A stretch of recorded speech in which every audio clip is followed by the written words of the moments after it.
Good morning student. आज हम लोग एक नया चैप्टर स्टार्ट करने जा रहे हैं। Student, chapter number 3, linear equation into two variable.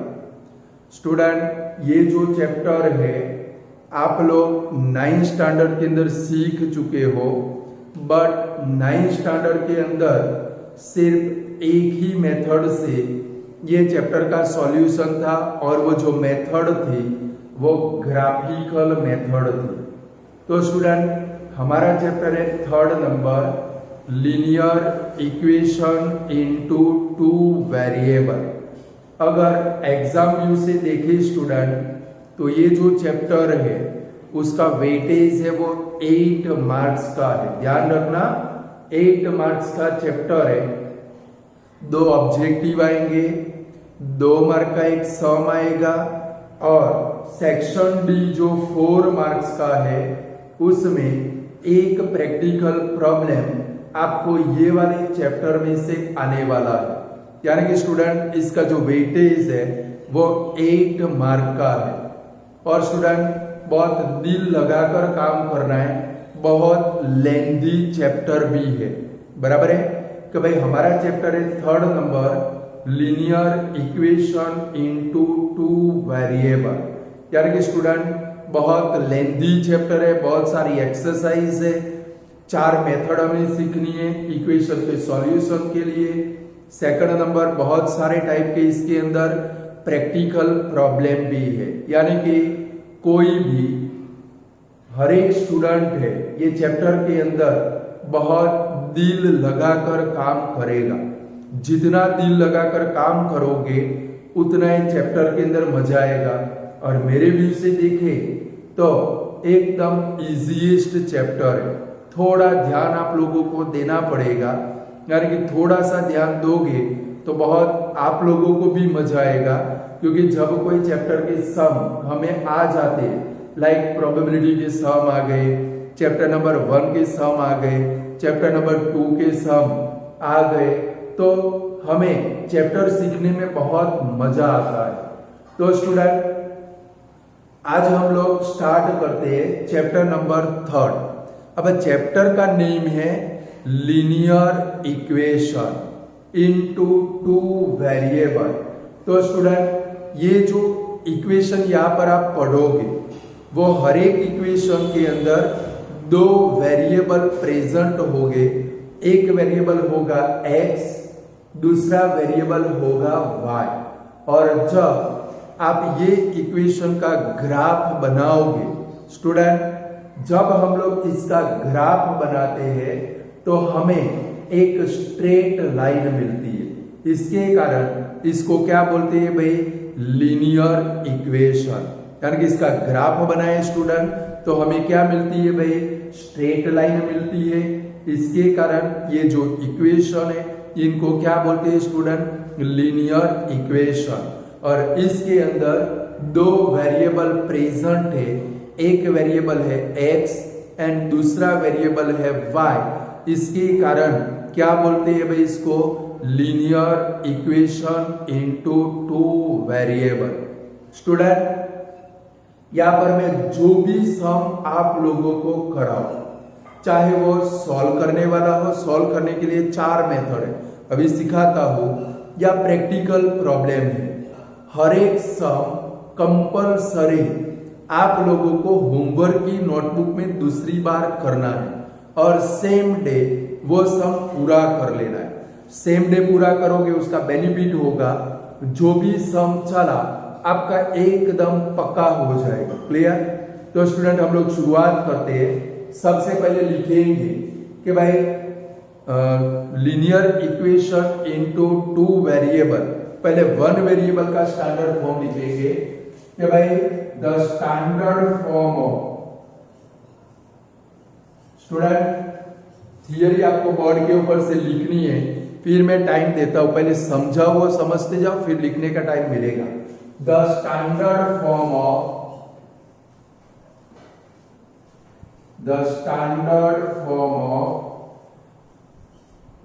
Linear equation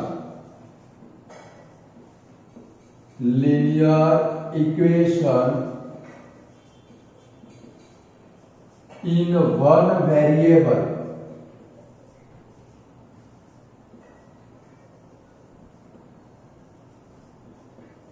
The standard form of linear equation in one variable is ax plus b.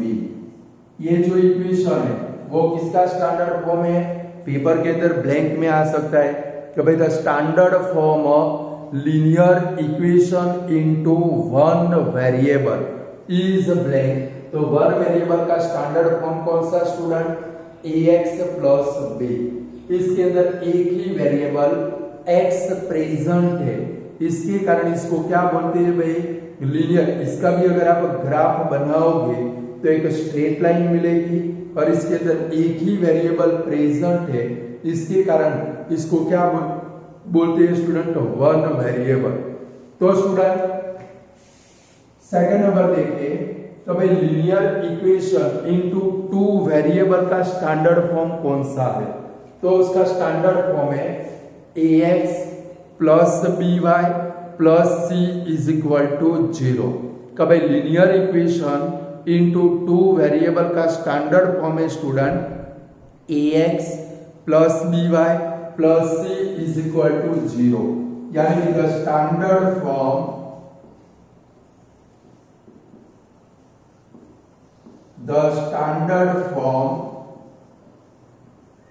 of linear equation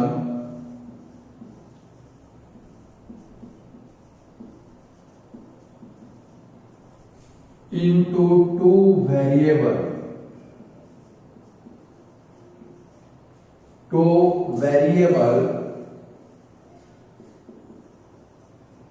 is ax plus by plus c is equal to 0.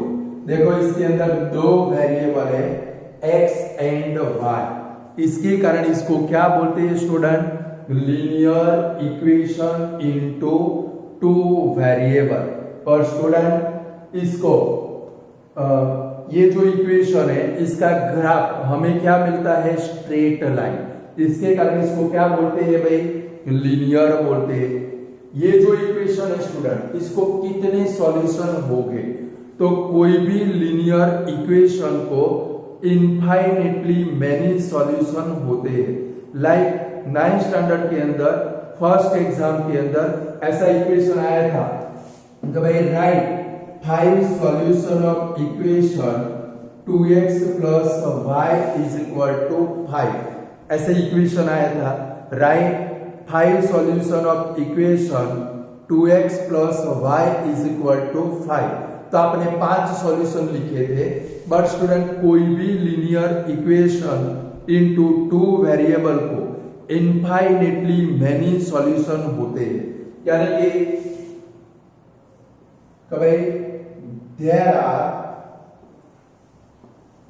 Are infinitely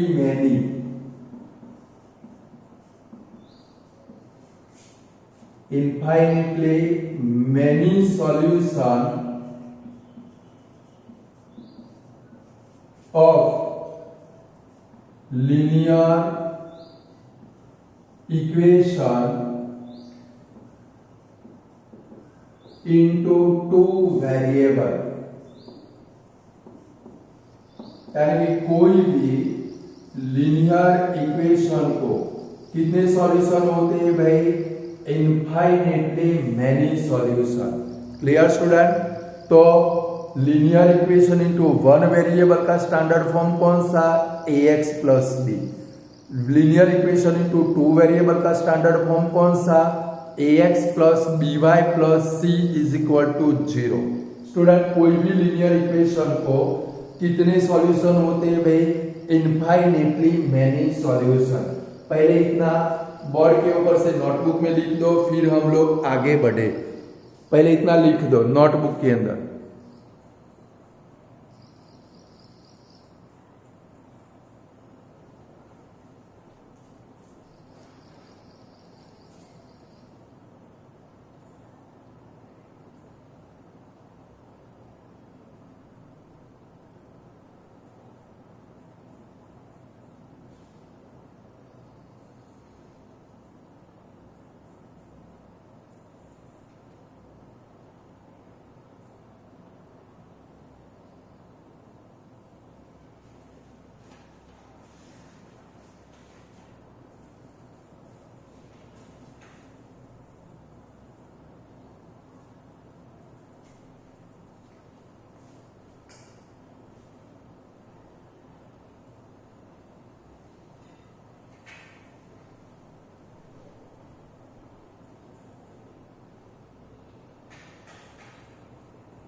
फटाफट board के ऊपर से लिख दो।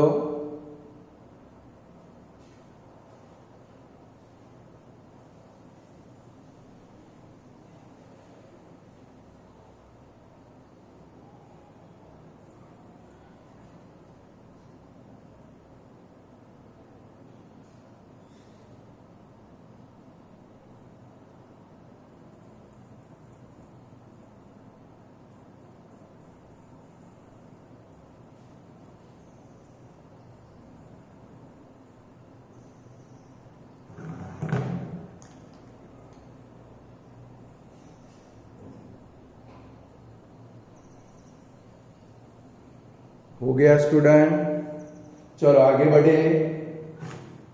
अब student चलो इसको निकाल देता हूं।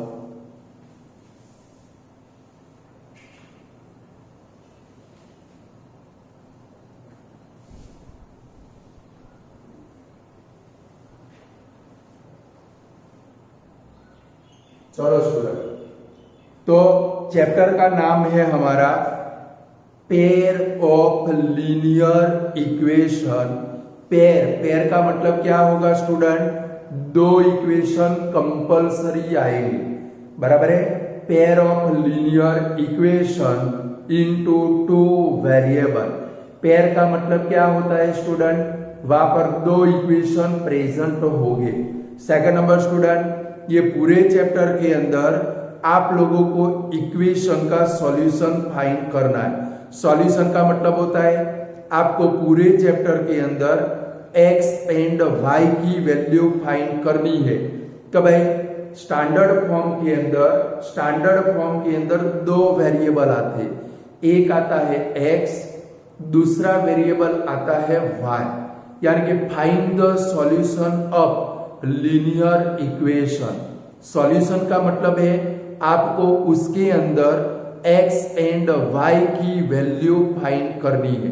तो स्टूडेंट इक्वेशन के सॉल्यूशन करने के लिए कितनी मेथड आपको ये चैप्टर के अंदर स्टडी करनी है?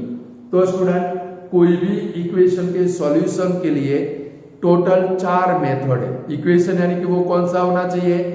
Pair of linear equation into two variable, उसके लिए 4 मेथड है।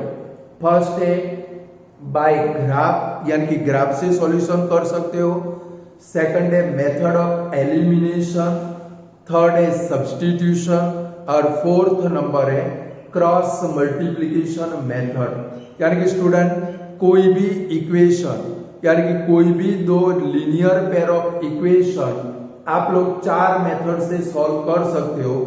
Graphical method, second number elimination method, third number substitution method, fourth number cross multiplication method. यानी कि स्टूडेंट कोई भी मेथड से सॉल्यूशन फाइंड करो, आंसर सेम ही आएगा। कि भाई बाय ग्राफिकल मेथड से करो, या तो बाय सब्स्टिट्यूशन करो, बाय एलिमिनेशन करो, या तो बाय क्रॉस मल्टीप्लिकेशन करो, आंसर हर एक के अंदर कैसा आएगा भाई? सेम आएगा। तो इक्वेशन को, linear equation into two variable को सॉल्व करने की कितनी मेथड है? तो there are 4 method. There are 4 method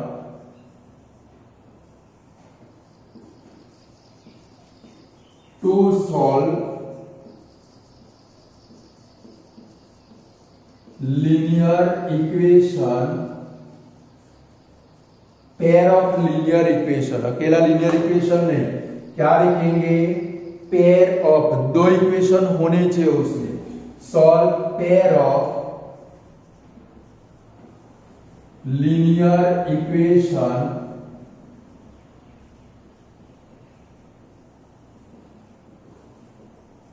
into two variable.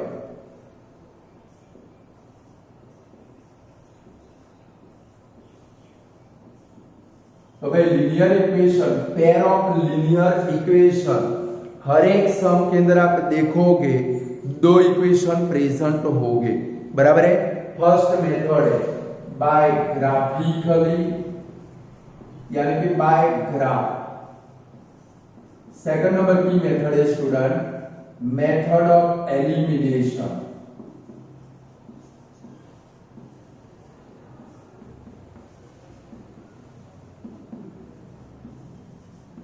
Third number की मेथड है सब्स्टिट्यूशन।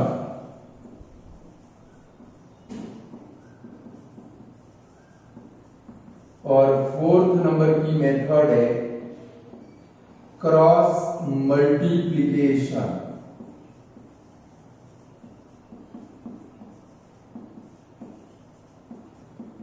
जिसको अदर वर्ड में क्या बोलते हैं भाई?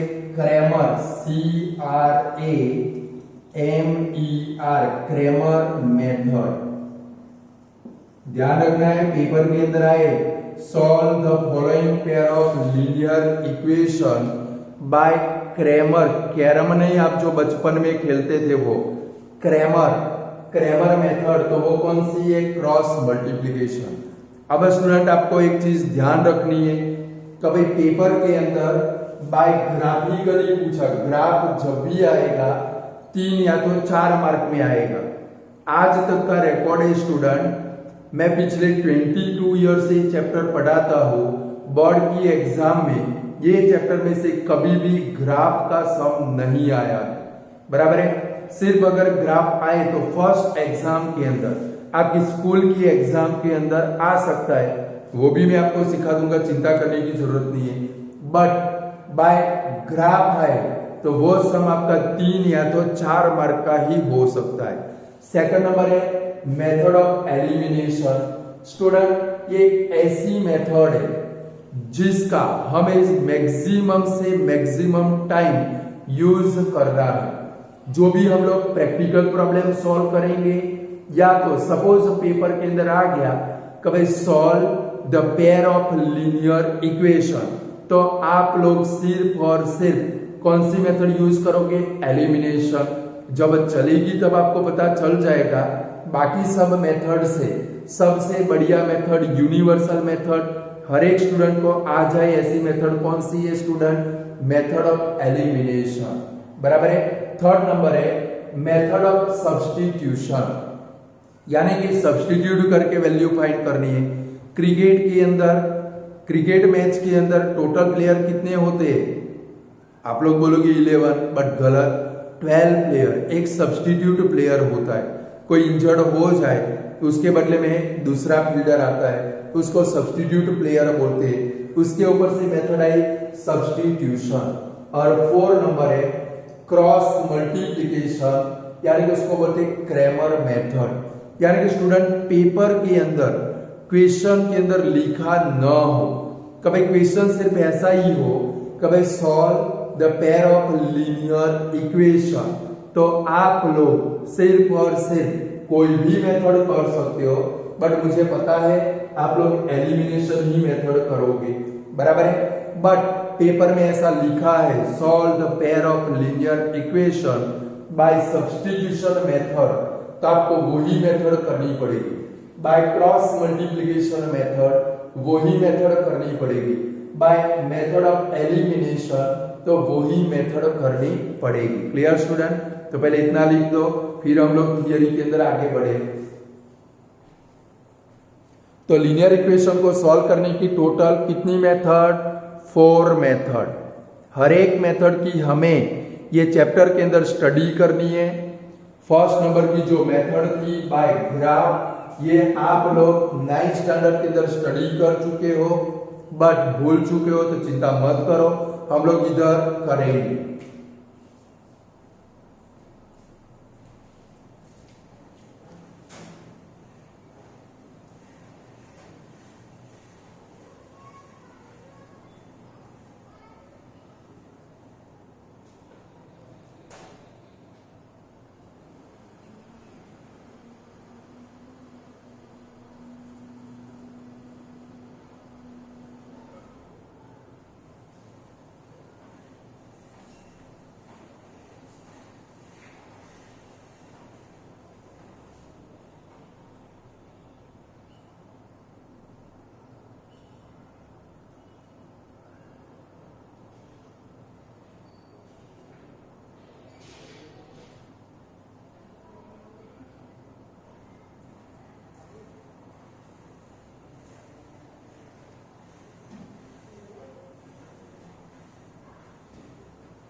चलो हो गया स्टूडेंट।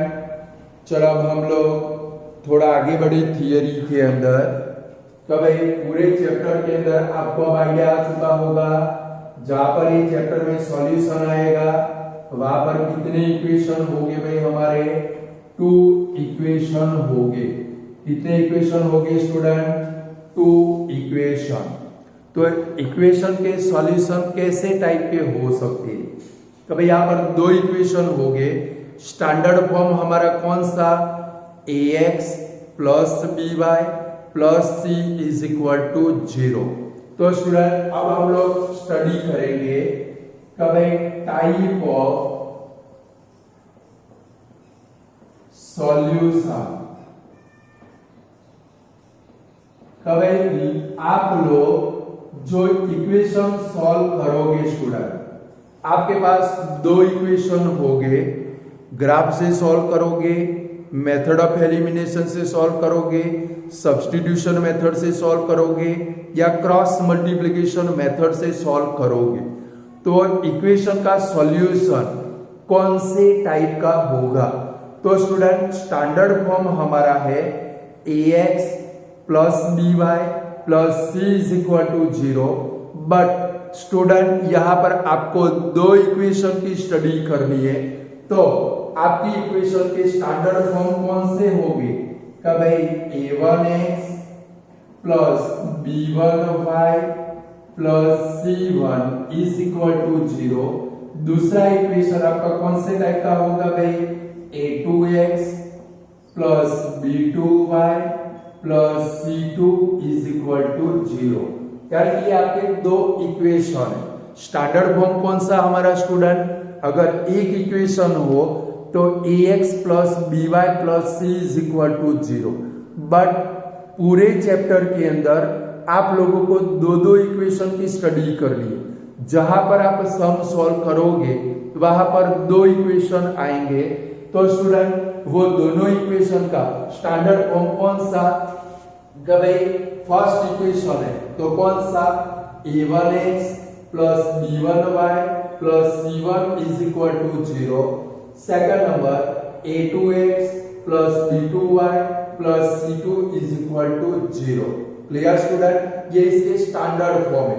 यानी कि देखो x का कोएफिशिएंट a1, y का coefficient b1, c1 constant term है। सेकंड नंबर की इक्वेशन में x का कोएफिशिएंट a2, y का कोएफिशिएंट b2 और c2 सेकंड इक्वेशन के कांस्टेंट टर्म है। अब स्टूडेंट हमें क्या देखना है? Type of solution.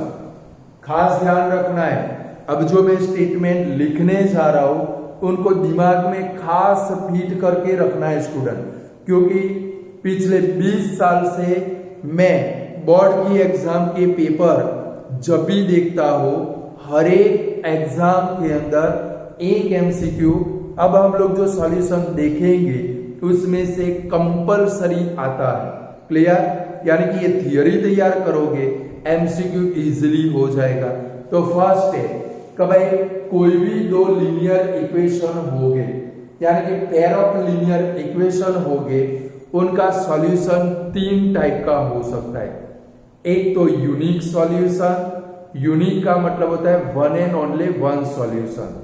Second number infinitely many solution, और थर्ड नंबर है एम्प्टी सेट, यानी कि इक्वेशन को कोई सॉल्यूशन नहीं मिलेगा। Clear?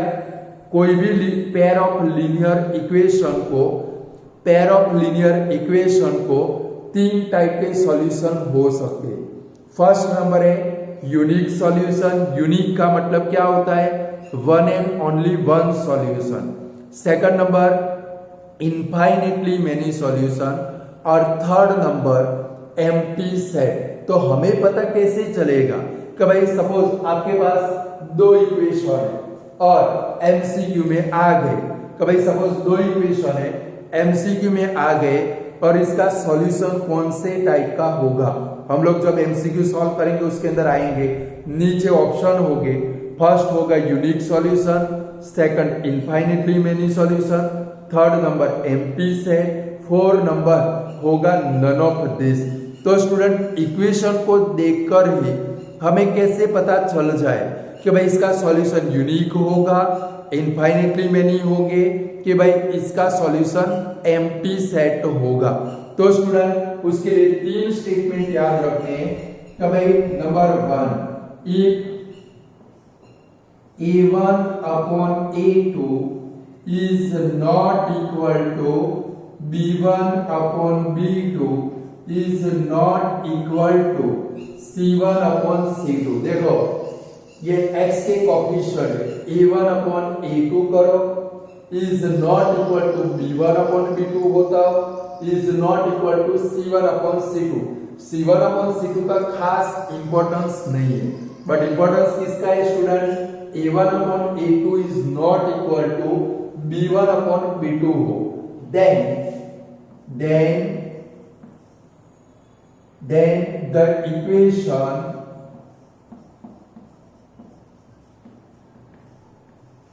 have unique solution, then the equation have unique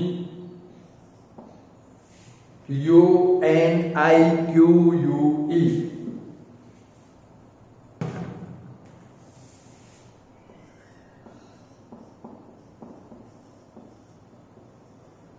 one and only one। ये याद रखना है, यूनिक का मतलब क्या होता है? One and only one solution.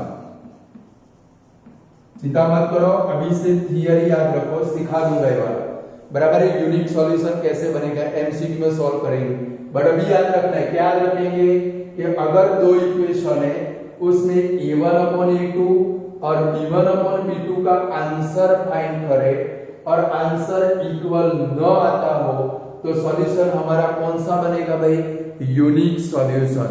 और ये जो इक्वेशन है तो भाई this type of equation, this type of equation are consistent। ये भी आता है पेपर में कि भाई आपके पास कभी ऐसे ब्लैंक आए, from given following which equation are consistent. Consistent मतलब क्या करोगे भाई? A1 upon A2 और B1 upon B2 का आंसर इक्वल न आए तो वो इक्वेशन कौन से होंगे स्टूडेंट? Consistent equation. तो स्टूडेंट जब कोई इक्वेशन के अंदर A1 upon A2, तो भाई इधर से ये कोफिशिएंट है, A1 और A2 ये कोफिशिएंट है, B1 upon B1 और B2 कोफिशिएंट है, C1 और C2 कांस्टेंट टर्म है। यानी जब कोई इक्वेशन में A1 upon A2 is not equal to B1 upon B2 होता हो तो इक्वेशन का सॉल्यूशन कौन सा होगा स्टूडेंट? यूनिक सॉल्यूशन, यानी कि one and only one solution. पर ये टाइप की जो इक्वेशन है वो कैसे होगी भाई? Consistent equation. Second number, if A1 upon A2 is equal to B1 upon B2 is not equal to C1 upon C2, यानी कि A1 upon A2 का आंसर फाइंड किया, B1 upon B2 का आंसर फाइंड किया, C1 upon C2 का answer आपने find किया, वो आंसर के अंदर A1 upon A2 and B1 upon B2 का आंसर इक्वल हो जाता है, बट ये आंसर इसके जैसा नहीं है। तो then the solution of the equation is empty set। खाली, empty का मतलब क्या होता है स्टूडेंट? खाली होता है। और इसका सिंबल है, ये जो सिंबल है इसको क्या बोलते हैं स्टूडेंट? हाई। क्या बोलते हैं? PHAI, phi symbol. देखो एम्प्टी सेट नाम का वर्ड भी आ सकता है, फाई नाम का ये सिंबल भी आ सकता है।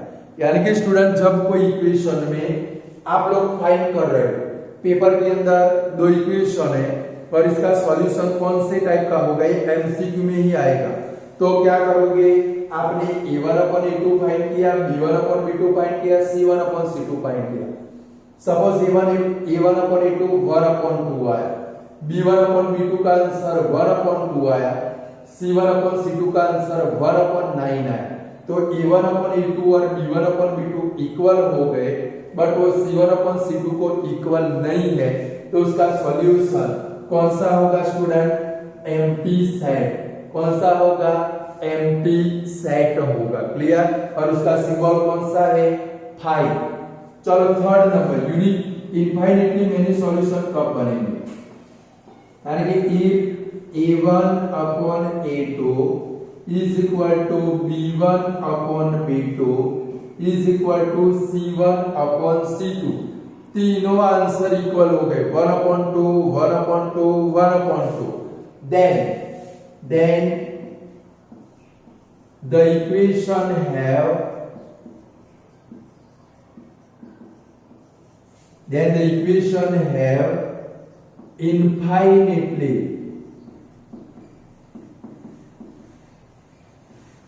infinitely many solution। मैंने पीछे लिख देता हूं, infinitely many, ये तीनों स्टेटमेंट अच्छे से मेमोराइज कर लेने। many solution, और ये जो इक्वेशन है, this type of equation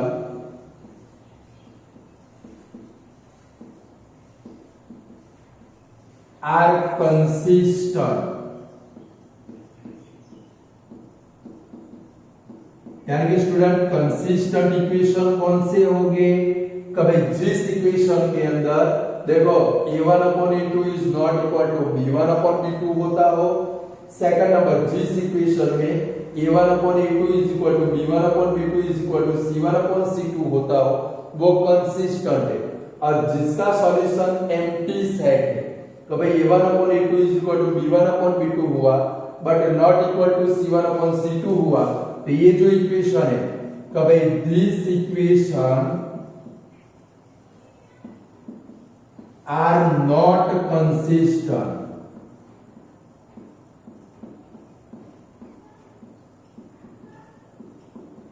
खास ध्यान रखना है, कभी पेपर में आए from given following blank equation are not consistent. तो जिस इक्वेशन में student a1 upon a2 b1 upon b2 equal होते हैं, बट c1 अपॉन c2 का आंसर ये दोनों के जितना नहीं आता, वो नॉट कंसिस्टेंट है। Clear student? तो ये क्या हो सकते हैं भाई? Pair of linear equation into two variable के सॉल्यूशन। सॉल्यूशन तीन टाइप के। फर्स्ट कौन सा भाई? यूनिक सॉल्यूशन, तो इसका क्राइटेरिया है, शर्त है। सेकंड नंबर कौन सा है भाई? एम्प्टी सेट, ये इसका क्राइटेरिया है, शर्त है। और थर्ड नंबर कौन सा भाई? इनफाइनाइटली मेनी सॉल्यूशन, ये इसका क्राइटेरिया है। क्लियर? तो ये लिख दो, फिर हम लोग आगे बढ़े। फटाफट लिखना, थोड़ा स्पीड रखना।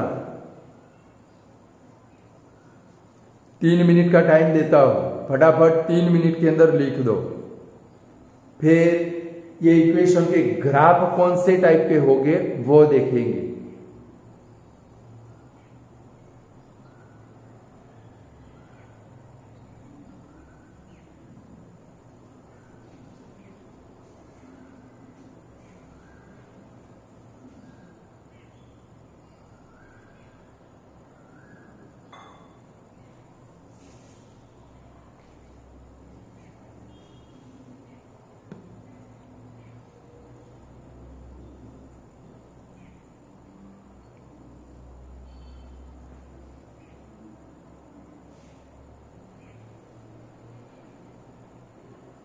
लिखो, शांति शांति लिखो, थोड़ी स्पीड रखना।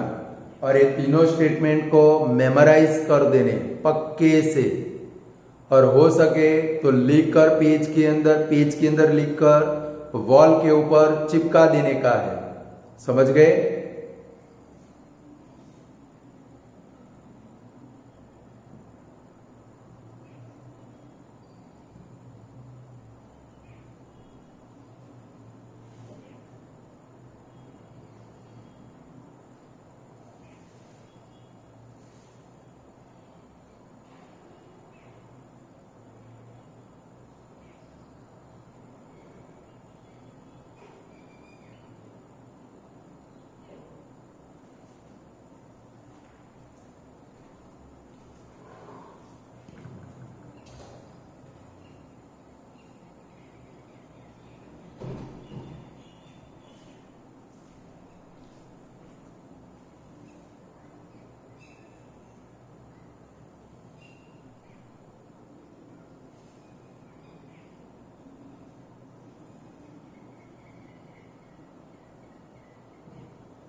चलो हो गया स्टूडेंट। चलो अब हमें देखना है ग्राफ के ऊपर से सॉल्यूशन की टाइप कौन सी होगी। ये 3 टाइप के सॉल्यूशन, कोई भी लीनियर इक्वेशन को 3 टाइप के सॉल्यूशन हो सकते। अभी मैंने आपको समझाया। फर्स्ट नंबर कौन सा स्टूडेंट? एक तो यूनिक सॉल्यूशन यानी कि one and only one solution. Second number solution हमारा कौन सा स्टूडेंट? Empty set. और थर्ड नंबर का सॉल्यूशन कौन सा स्टूडेंट? हमारा कि भाई इनफाइनेटली मैनी सॉल्यूशन। बराबर है। तो ग्राफ के ऊपर से हमें कैसे पता चलेगा कि भाई इसका यूनिक सॉल्यूशन है, इनफाइनेटली मैनी सॉल्यूशन है कि एम्प्टी सेट है? स्टूडेंट लगभग 3 या तो 4 साल पहले ग्राफ के अंदर एक क्वेश्चन में आ चुका है, बराबर, एमसीक्यू के फॉर्म में। जब हम लोग बोर्ड के एमसीक्यू सॉल्व करेंगे वहां पर इसका ग्राफ आएगा स्टूडेंट। क्लियर? तो चलो कभी type of solution from the graph, heading डालो type of solution from the graph. कभी ग्राफ के ऊपर से सॉल्यूशन कौन से टाइप का होगा? कभी यूनिक होगा, एम्प्टी सेट होगा कि उसका जो सॉल्यूशन है वो इनफाइनेटली मैनी होगा। तो स्टूडेंट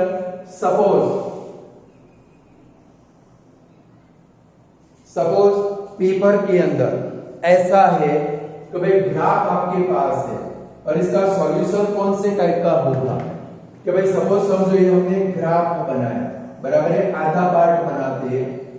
अगर दोनों लाइनें ऐसे ग्राफ के अंदर एक पॉइंट के अंदर इंटरसेक्ट होती हो, तो भाई सपोज ये एल लाइन है, ये वाली एम लाइन है, दोनों लाइनें एक ही पॉइंट के अंदर इंटरसेक्ट होती हो तो वो दोनों इक्वेशन को क्या होगी भाई?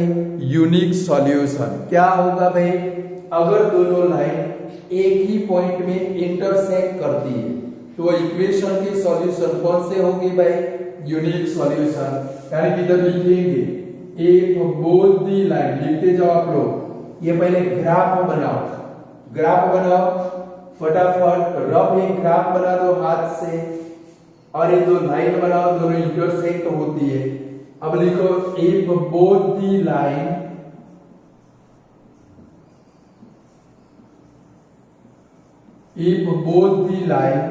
intersect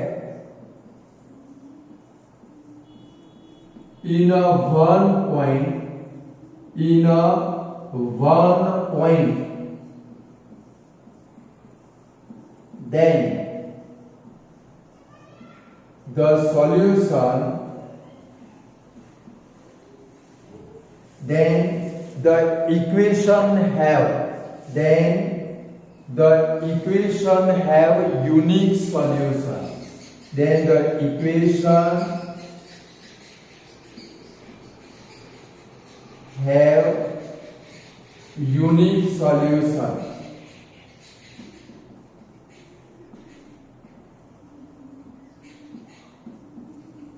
clear student? पेपर के अंदर ऐसा ग्राफ दिया है और आपको पूछा है कि भाई ये जो इक्वेशन है उनको सॉल्यूशन कौन सा होगा, तो दो लाइनें एक पॉइंट के अंदर इंटरसेक्ट होती हो तो वो इक्वेशन को जो सॉल्यूशन है वो कौन सा होगा स्टूडेंट?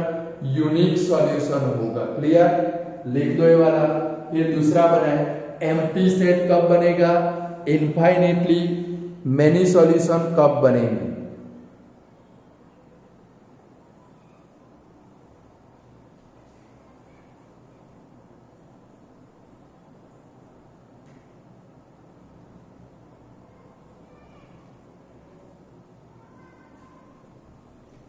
सेकंड नंबर, तो भाई सपोज दोनों लाइनें ग्राफ के अंदर दोनों लाइन एक दूसरे को पैरेलल हो स्टूडेंट, ऐसा ग्राफ है आपने ग्राफ बनाया, ऐसा ग्राफ बना, या तो पेपर में ऐसा ग्राफ ड्रॉ किया है, या तो दो इक्वेशन है उसके ऊपर से इसका ग्राफ कौन सा बनेगा, बराबर है। अगर दोनों लाइन एक दूसरे को पैरेलल है तो इसका सॉल्यूशन एम्प्टी सेट बनेगा, यानी कि क्या लिखेंगे, if the graph, if both the line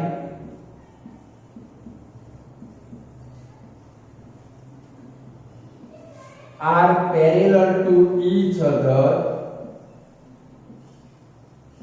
parallel to each other, then the solution is empty set।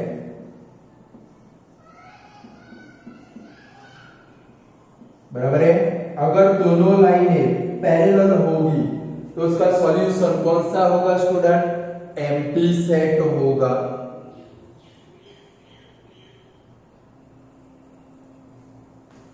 बना लो और लिख दो और इसको मेमोराइज कर देना है।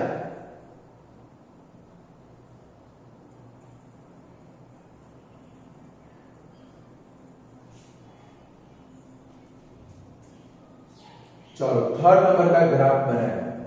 सपोज दोनों एक ही लाइन हो, कभी दो इक्वेशन के आपने सॉल्यूशन फाइंड किए, दोनों का ग्राफ एक ही लाइन मिलता है। ये बोर्ड में आ चुका है स्टूडेंट, ये जो लिख रहा हो वो बोर्ड के अंदर आ चुका है, इसलिए आपको आना चाहिए। एक ही लाइन ग्राफ मिलता हो, देखो इधर दो लाइनें मिली, इधर भी दो लाइन, बट यहाँ पर एक ही लाइन ग्राफ मिलता है। दो इक्वेशन के सॉल्यूशन फाइंड करो, उनका ग्राफ बनाओ, एक ही स्ट्रेट लाइन बनती हो तो उसका सॉल्यूशन होगा इनफाइनेटली मैनी। यानी कि इसके लिए लिखेंगे ये नंबर 1 था, ये नंबर 2 था, और अब number 3, if both the line are identical और कोइंसाइड, आइडेंटिकल और coincide, then equation have infinitely many solution।